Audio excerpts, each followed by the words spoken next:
Hello, and today I want to talk a little bit about the grammar tips for the reading and writing.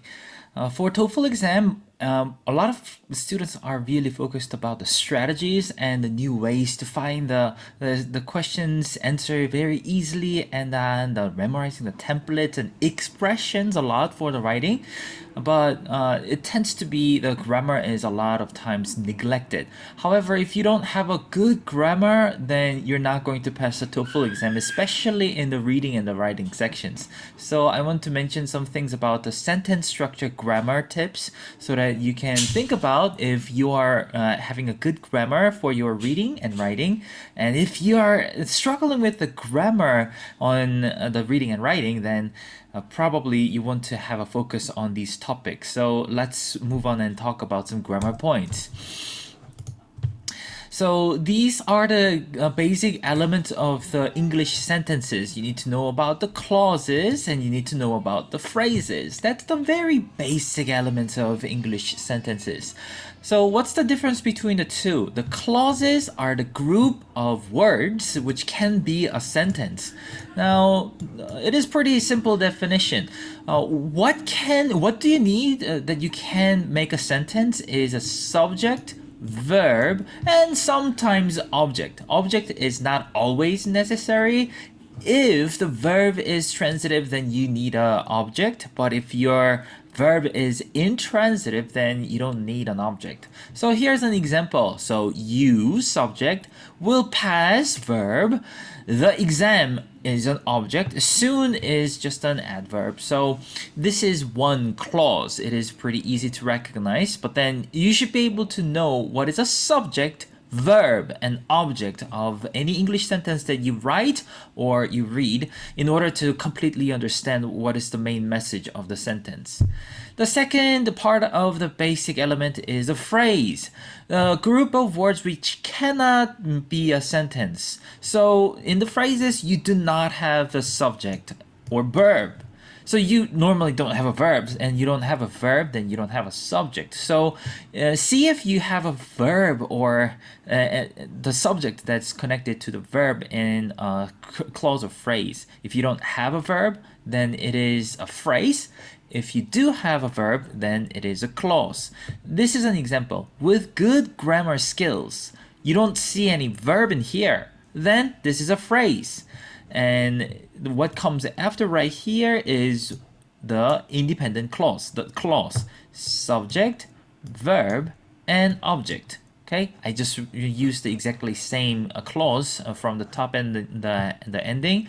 So the phrase and the clause has to be correctly distinguished because the phrases and clauses actually deliver the different meanings. You have to focus on the clauses. And especially for the TOEFL reading, do not focus too much on the phrases. Phrases are only talking about when and where and how or what is the reason. Those kind of minor important information, while the clauses deliver you more important information. So you have to know the difference between the clauses and phrases. Now, among the clauses, you have the independent clause, the clause which can stand by itself, and you have a dependent clause, the clause which cannot stand by itself. When you see the independent clause, you have nothing in the beginning. You just have a clear subject, which is a noun, verb, and an object. Just like what we just saw, you will pass the exam soon has a subject, verb, and object, which you don't have anything to begin. But dependent clauses are the clauses which cannot stand by itself because it has a subordinating conjunctions. Subordinating conjunction. So if you see any subordinating conjunction at the beginning of the clause with a subject, verb, and object, then you can see that this is a dependent clause. And if you don't see the subordinating conjunction at the beginning, then it is an independent clause. It's very easy. See at the beginning of the clause, and if it starts with a subordinating conjunction, then it is a dependent clause. And if you don't have anything, then independent clause is what you have. And you probably are wondering, what is the subordinating conjunction? Subordinating conjunctions are these are some subordinating conjunctions. If, because, as, while, although, since. If you see any of these, then you are seeing the subordinating conjunctions, and the subordinating conjunction beginning makes the whole clause dependent clause. Okay, so please remember the difference between the independent clause and dependent clause. And why is it important to know about independent clause and dependent clause? Number one reason is that if you are doing the writing and you just have if you have strong grammar skill, period, that's a grammar mistake. That's a big grammar mistake, and you don't want to make that mistake in your writing. So please do remember not to have it. I have seen many of the students writing as because this happens, period. That's big grammar mistake, and you don't want to make that mistake. And another reason why you need to know about the independent clauses and dependent clause and how to define and how to differentiate between them is that when you're doing the reading, independent clauses are the most important message of the whole sentence. There will be several independent clauses and dependent clauses in the reading. However, what you need to be really carefully understanding is that independent clauses are the main message of the sentence. Dependent clauses are the secondary message of the clause. So when you are having a sentence with an independent clause and dependent clause, your attention has to go to independent clause. Not much of the dependent clause, okay? Look at the independent clause first. Okay. And just because we just learned about the independent clauses and dependent clauses, let's a little bit learn about simple sentence, compound sentence, and complex sentence structures. This is very important thing to know, and I want you to pay attention on defining this as well. Simple sentence is having only one independent clause. So you can have some phrases here and there, but simple sentences definition tells you that there's only one independent clause. You can have a phrase before the subject and verb, and you can have a phrase after the subject and verb. But then what you have to remember is that when you are using the phrase before the independent clause, please remember this: you must have a comma before the subject and verb and object begins. However, if you're using the phrase after the independent clause, you do not need a comma. Okay? So this is an example. With good grammar, this is a phrase, and the subject, verb, and object comes in. You will pass the exam soon. You see the comma is right here to connect between the phrase and the independent clause. This is because the phrase is placed before an independent clause. So please remember to put the comma right there. The next one, in my opinion, that's a phrase. Studying grammar every day is very important. This is a subject, this is a verb, and this is predicate adjective, which is another form of the object type of position with a special linking verb is. Now, I am using phrase again at the beginning of the sentence. So the phrase is coming before the independent clause. As I said, please do not forget to put the comma right here. Okay? And what about this one? Subject, verb, and object with a phrase. I will pass the exam, subject, verb, and object, and phrase, by studying really hard. So this is a phrase. Now the phrase is coming after subject, verb, and object, which you do not need a comma. That's pretty easy to understand, right? So please make sure you understand putting the phrase before and after. You need a comma or no comma according to the position of independent clause and the phrase. So this is a simple sentence. Easy to know, right? And the next one is about the compound sentence. Compound sentence is, in definition, two or more independent clauses. The rule here is extremely important. Subject, verb, and object. This is the clause number, the independent clause number 1.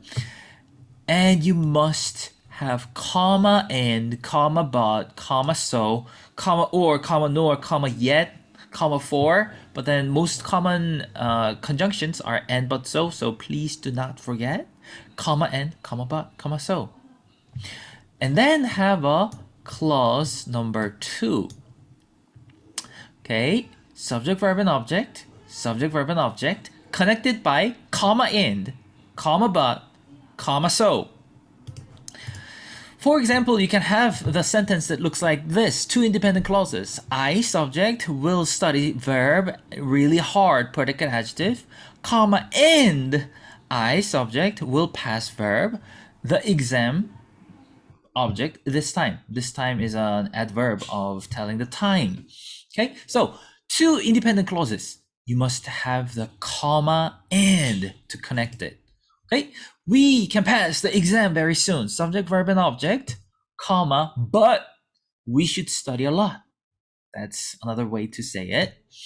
I have studied a lot, subject and verb, comma, so I am confident about the exam, subject and verb. So please don't forget about this. Now notice that this one right here is a phrase, and the phrase after the conjunction of after a clause, you do not put the comma. Keep remembering this, please. Okay, and the complex sentence is the last thing to discuss about as a sentence structure. So dependent clause, independent clause. So at least having one dependent clause and one independent clause. The rule here is that if you're using a dependent clause first, then you must put a comma before independent clause. So how do we know the dependent clause again? If you have a subordinating conjunction, if, because, since, although, if you have a subordinating conjunction, this is what we call dependent clause. And if you don't have any subordinating conjunction of because, if, although, then you're having an independent clause. Dependent clause first, you must have a comma. Okay. Or if you have this is my typo, but independent clause first, then the dependent clause, then you do not put the comma.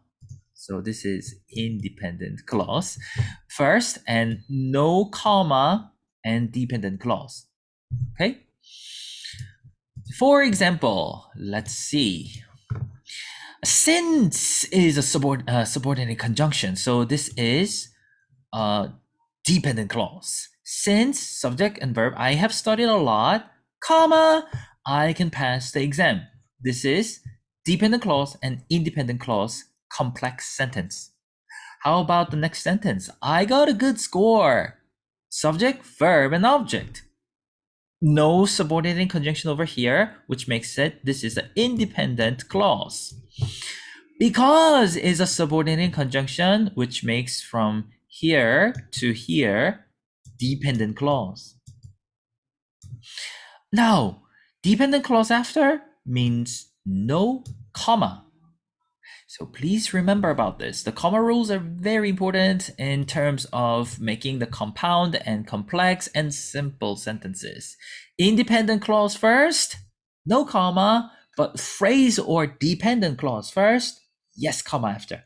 Okay? So that's the rule. And then how do we use this in the reading section? Please do remember this very carefully, because if you do remember this, then your accuracy of the correct answers will be increased drastically. Okay. Independent clause is the main clause. This is technical term. The grammarians actually see the independent clauses is the main message, main clause of the whole sentence. When you see the independent clause, then please find the subject, verb, and object of the main clause to understand what is the main message of the sentence. Dependent clauses are the supporting clauses. It tells you about the reason and result, or cause and effect, or the timing of the independent clause. So it is not as important as the main clause. Main clauses are the most important, and the dependent clauses are next important. and try to see how the dependent clause is supporting the main message. So please think about the main clause first, and then think about the dependent clause. And phrases are minor details. Don't pay too much attention to the phrases, especially TOEFL exam intentionally give a special wording in the phrases to give you the confusion and make you pay attention to the phrases more than the independent clause. To my students, I even tell my students not to even read the phrases because you are going to be confused and pick the wrong answers. So please pay attention to the independent clauses. And next, pay attention to the dependent clauses. Phrases are not that important. So don't read the phrases that much. Okay, let me show you how it works from the real question. All right, here it says, according to paragraph 3, how does seagrass affect the nutrient supply in ecosystem? The nutrient supply effect on ecosystem. Okay, so then you should be looking for the nutrient supply. Nutrient. Where is a nutrient? When you read the whole passage really quick, don't read word for word, okay? If you are reading everything very carefully, then you're going to make definitely a very long time to spend on this question, but then you don't have that much of a time, right? Just quickly find where is a nutrient. Oh, there it is. And nutrient. Usually it is good idea to read the two sentences over here. So where does the sentence begin? In contrast to other productivity in the ocean, which is confined to various species of algae and bacteria dependent on nutrient concentrations in the water column, seagrasses are rooted plants that absorb nutrients from the sediment or substrate. Wow. They are therefore capable of recycling nutrients into the ecosystem that would otherwise be trapped in the bottom and rendered unavailable. That's very long, right? But should we actually pay attention to everything that I just read? No. What should we see from here? In contrast, do you see subject, verb, and object in here? No. This is a phrase, so I'm going to even forget about this. Comma, which means that this is an extra information. So I don't even want to read this either. So I'm only going to read the deep independent clause. Seagrasses are, oh, here comes an independent clause right here. So let me write this down, subject, verb, and object of independent clause. So seagrasses, next are rooted plants. And yeah, adjectival and objectival clauses are sometimes very important if it is connected with that, especially. It says that absorb nutrients from the sediment or substrate. So I'm going to write down rooted plants that absorb nutrients. Okay, so rooted plants that absorb nutrients. Okay, that's the first sentence. Do I care about anything else? No. It's all from the sediment or substrate. That's also the phrase. So I'm going to skip this part. Okay, I'm just going to remember this.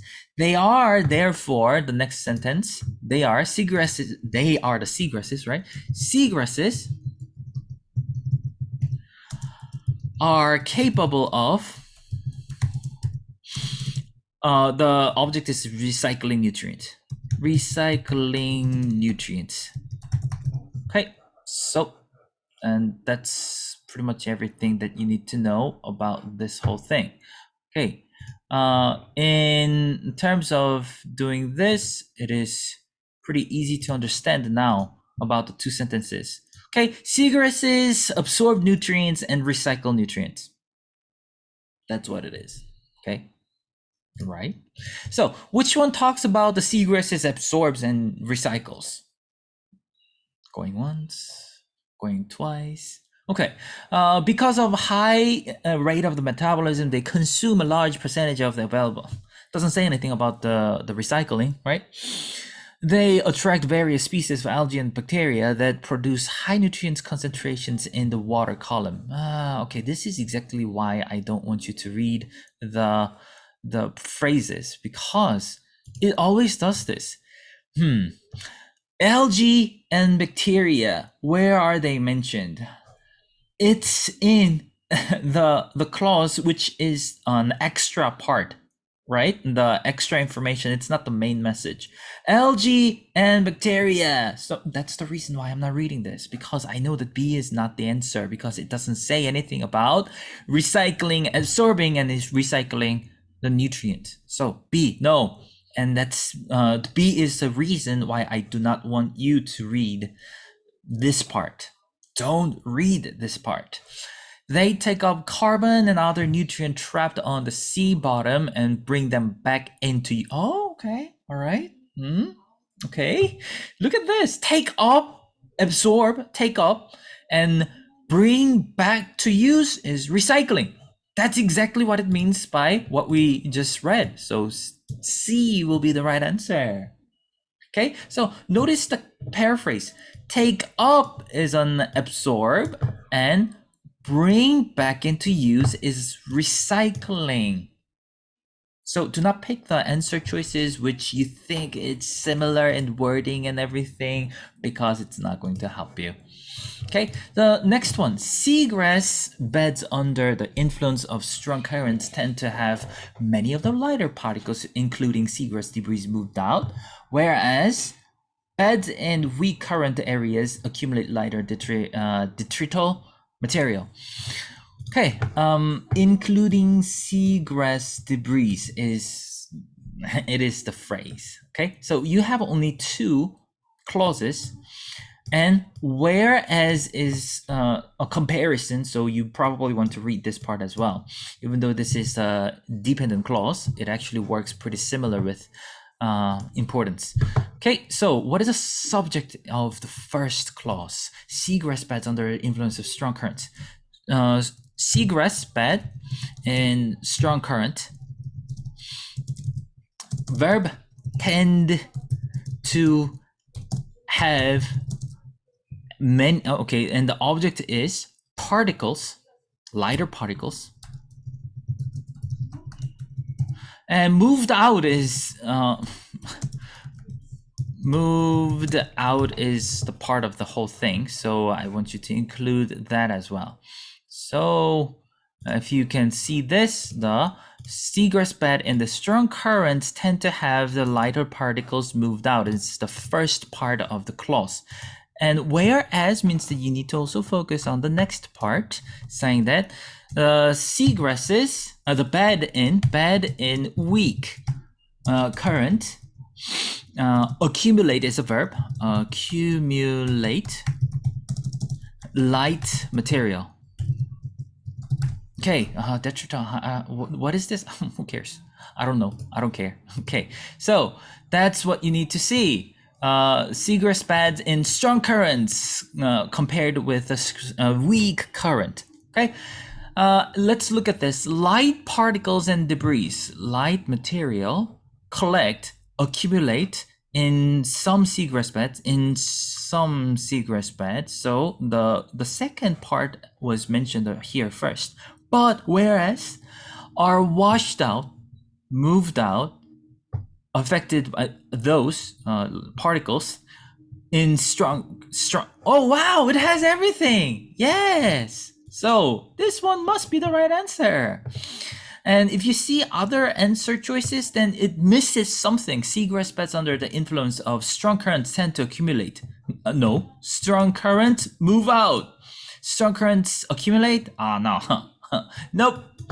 The strength of the current determines. No. The strength determines is not mentioned as a verb at all. No, not at all. Not anywhere. Especially the quickly is not at all mentioned.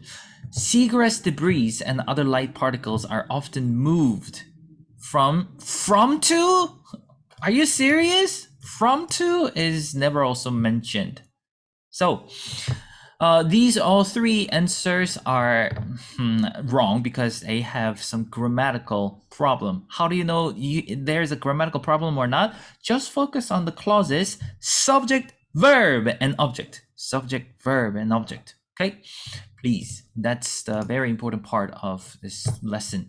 So according to questions and which of the sentence below and many other questions, including the inference question sometimes too, and the author's purpose question, obviously always, you need to be using this method of where is my independent clause? And how can I understand the sentence more correctly? Again, phrases are not important. Don't read it. And the clauses that are dependent clauses that are less important, so don't much care about it. But first, ask yourself the question: where is my independent clause? What are the subject, verb, and object of my independent clauses? That's the important question you need to ask in terms of grammar and understanding the sentence that are very long and hard to understand, right? Do not read again phrases and extra information of non-important clauses. Okay, so how do you use this in the writing section? First of all, you need to remember you need to use all the simple, compound, and complex sentences in a good balance. Just use 2 or 3 simple sentences per paragraph, 2 or 3 compound, and 2 or 3 complex sentences in the whole paragraphs that you're writing. Okay, simple sentences are good for opinion statement. First, this idea is economic, or first, or second, this idea is safe. Period. Okay, the simple sentences are good for the statement of opinion and reasons. Compound and complex sentences are good for details and examples. So please do remember that.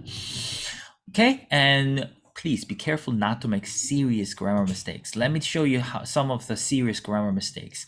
Here's one serious grammar mistake: comma splice. If you make this mistake, you can just imagine that just 1 or 2 points getting wiped out from your score report. Okay, don't make these mistakes. Comma splice means 2 independent clauses are connected only by a comma. Okay, you don't feel like this is an important mistake, but this is very important mistake. For example, this is a bad example, okay? In my opinion, the internet is useful in our lives. The internet subject, verb is, and predicate adjective, useful in our lives. This is a prepositional phrase, comma.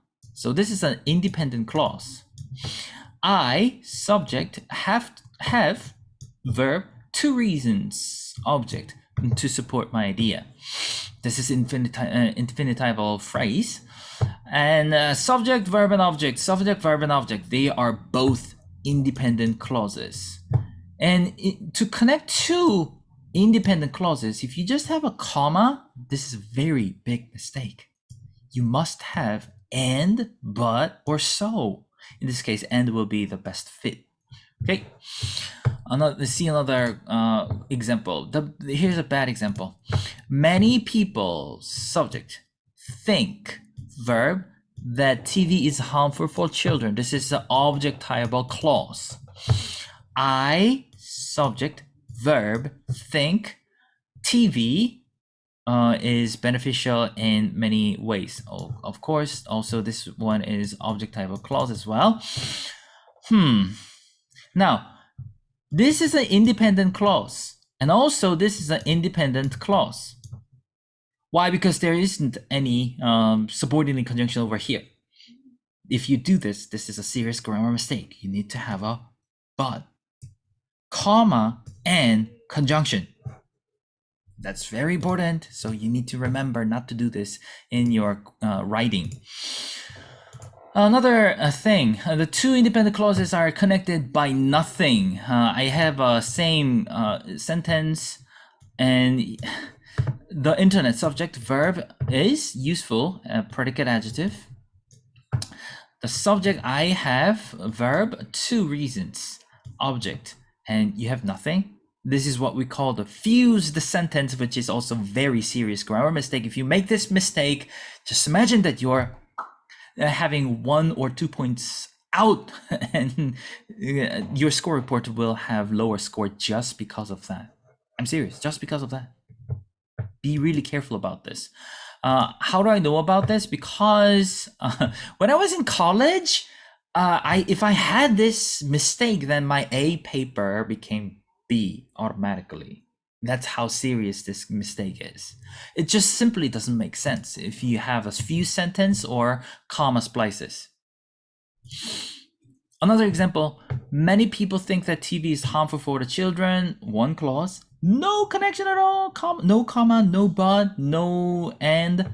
I think TV is beneficial in many ways. So this is also a very bad mistake. So have a comma and conjunction. Okay, that's very important. And having no independent clause at all in the sentence is also very, very incomplete sentence is what we are calling it. And when you have an incomplete sentence, this is take out the point, please, kind of a thing. Okay.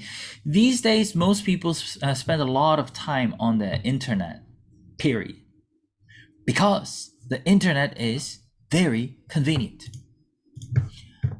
Because the internet is very convenient is dependent clause. Why? Because you're having a word, because beginning, subject, internet is verb, very convenient, predicate adjective.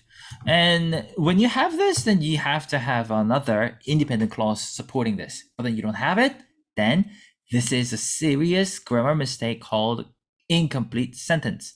There are many different ways. You just erase period and small b. Spend a lot of time on the internet because the internet is very convenient. That makes sense. Or if you don't want to do this, then you provide a very simple, almost the simplest form of a independent clause. This is subject, verb. This is because the internet is very convenient. Okay, this is how you can find the important grammar mistakes and how to fix it. Another one, there are many things that are interesting online. YouTube, Facebook, and Instagram. This is a phrase, YouTube, Facebook, and Instagram. There's no subject, verb, and object. You just want to provide a comma over here instead of period, such as YouTube, Facebook, Instagram. That makes perfect sense. You provide the connection between the phrase or dependent clause with independent clause. That's a very important part. So this was a short grammar class provided for you. In my grammar class, which starts on Saturday, we have the Saturday morning grammar class in my time of the Boston time. We are talking about in this grammar class about how to do the sentence grammar structure for reading and writing. I just briefly talked about the sentence structure of reading and writing, but then I will have more extensive explanation about the things that we just mentioned together. Of course, I'm going to be using the book material and it will be freely given to you. And we're going to talk about how do we avoid major grammar mistakes. We also talked very briefly about it, but we are going to talk more intensively about grammar mistakes. And this class will also let you practice about understanding the reading passage correctly. If you do this, then your score on reading will be drastically increased. And paraphrasing practice will be provided as well. I'm going to teach you what are some skills and strategies that you can use for paraphrasing, which is really important for your speaking integrated parts and writing integrated parts. And I will also teach you some expressions that are very useful for speaking and writing. Please think about how to use this class very well for your purpose of increasing the score. After taking this class, many students of mine increased the score on reading section and writing section a lot. Just because many students neglect the importance of the grammar, it is very important for you to have some class if you are struggling with, like, I am using all the strategies, but I don't know why I'm getting the low score. that means you need to take this grammar class. Okay, that's because you have a weak grammar. You are using the strategy, but you're still misunderstanding or miswriting your message, that you are getting the low score. So please think about taking this class. And if you have any question, please send me the message, and I'm going to answer you as soon as I receive your email or message through the Facebook. Okay, that's the end of this tips. And if you have any question, please go ahead, ask me. And I wish your study goes well, and hope to see you again. Bye.